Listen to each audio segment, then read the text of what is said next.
ये समझते हैं कि ये इलेक्टोरल बॉन्ड्स काम कैसे करती है। एक इलेक्टोरल बॉन्ड को आप बेसिकली समझ सकते हो दोस्तों, एक कूपन की तरह। कंपनी बैंक को जाकर पैसा देती थी और ये कूपन खरीदती थी, और ये कूपन जाकर पॉलिटिकल पार्टीज को दे दिया जाता था, और पॉलिटिकल पार्टीज उन कूपन्स को रिडीम कर सकती थी और जो बैंक में रखा पैसा था उसे एक्सेस कर सकती थी। तो थ्योरी तो आपने बहुत समझ ली दोस्तों, अब प्रैक्टिकल पर आते हैं, असली घोटालों की बात करते हैं। अगर इस पूरे घोटाले के भंडार को एक लाइन में समराइज करना हुआ दोस्तों, तो इसे कुछ इस तरीके से किया जा सकता है। तुम मुझे चंदा दो, मैं तुम्हें धंधा दूंगा, और चंदा नहीं दिया तो ईडी का फंदा दूंगा।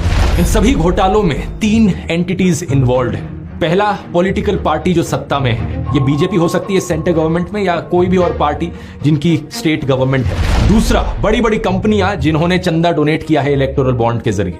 और तीसरा, आम जनता यानी पब्लिक। इन तीनों के नीचे एक बक्सा रख देते हैं। पॉलिटिकल पार्टी के नीचे जो बक्सा रखा है वो चंदे का डिब्बा है, कंपनी के नीचे जो डब्बा है वो कंपनी के पैसे का डब्बा है, और तीसरा, पब्लिक के नीचे जो डब्बा है वो सरकारी पैसे यानी जनता के पैसे का डब्बा है। अब सोचो, अगर सरकार जनता के डब्बे से पैसे निकालकर कंपनी के डब्बे में डाल दे, और रिटर्न में कंपनी अपने डब्बे से पैसे निकालकर पार्टी के डब्बे में डाल दे इलेक्टोरल बॉन्ड्स के जरिए, क्या आप इसे एक स्कैम कहोगे या नहीं कहोगे? ऑब्वियसली एक घोटाला है। हरियाणा में एक कहानी सुनाई जाती है ज्ञानी चोर की, जो अमीरों से पैसे लूटता है और गरीबों में बांटता है। लेकिन ये जो इलेक्टोरल बॉन्ड का घोटालों का भंडार है, यहाँ पर गरीब लोगों से, आम जनता से पैसे लूटे जा रहे हैं और अमीरों को दिए जा रहे हैं।